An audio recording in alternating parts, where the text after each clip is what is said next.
प्रत्येक घरातील अन्नदेला माझा नमस्कार। आज आपण करणार आहे अगदी हॉटेलसारखी शेजवान चटणी। एकदा बनवल्यानंतर आपण चायनीज, मोमोज, पराठ्यासोबतही ती खाऊ शकतो। खायला एकदम चटपटीत व कुठलाही फूड कलर न वापरता खूप छान रंगाची चटणी कशी बनवायची आज आपण बघूया।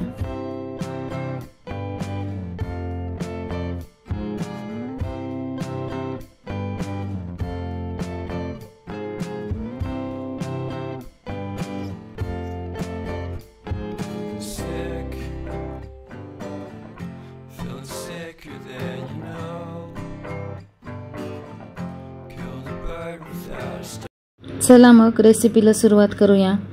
आता इथे मी 7 ते 8 बेडगी मिरची घेतली आहे।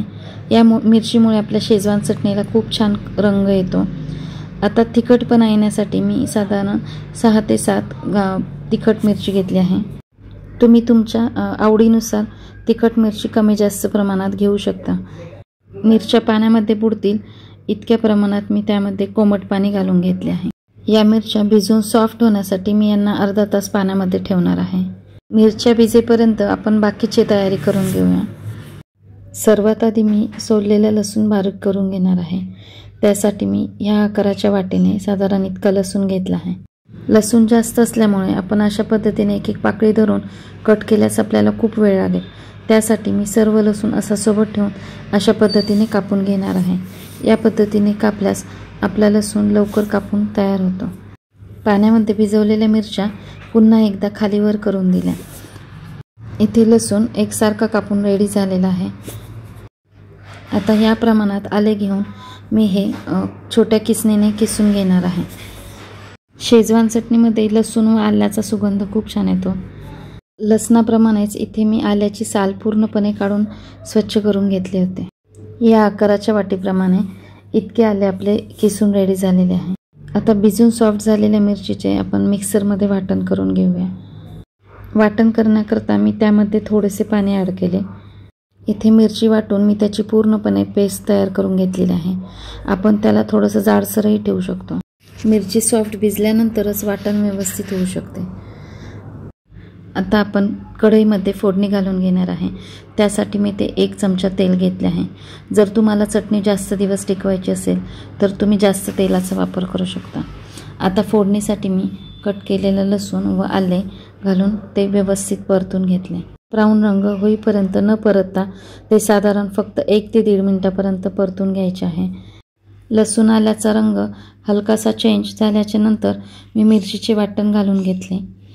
त्या भांड्यामध्येच थोडेसे पाणी घालून तेच पाणी मी आता शिजण्यासाठी वापरणार आहे। इथे माझ्या गॅसची फ्लेम मध्यम आहे।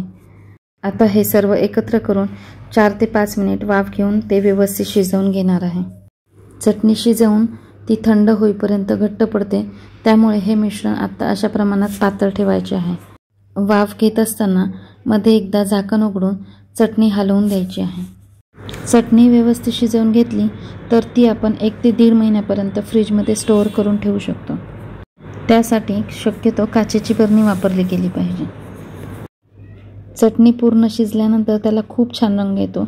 हे बघा, आता झाकण उघडल्यानंतर बघा चटणीचा रंग खूप सुरेख दिसत आहे। आपण बेडगी मिरची वापरल्यामुळे इथे चटणीला डार्क असा लाल कलर येतो। आता यामध्ये आपण बाकीचे साहित्य घालून घेऊया। त्यासाठी इथे आपण 1 चमचा साखर, चवीनुसार मीठ,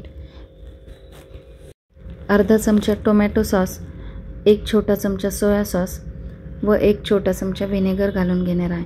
व्हिनेगरमुळे आपली चटणी टिकण्यास खूप मदत होते व व्हिनेगर टाकल्यानंतर एक चटणीला वेगळी शाईन येते। हे बघा, सर्व पदार्थ घातल्याच्या नंतर चटणीचा रंग खूपच सुरेख आलेला आहे। हे सर्व पदार्थ ॲड केल्याच्या नंतर चटणी पुन्हा 2 ते 3 मिनिटांसाठी व्यवस्थित शिजू द्यायची आहे, जेणेकरून ती व्यवस्थित टिकण्यात मदत होते। चटणी पूर्ण शिजेपर्यंत तिचे टेक्स्चर एकदम व्यवस्थित झालेले, अगदी खूप घट्टही नाही आणि पातळही नाही, अशा प्रमाणात झालेले आहे।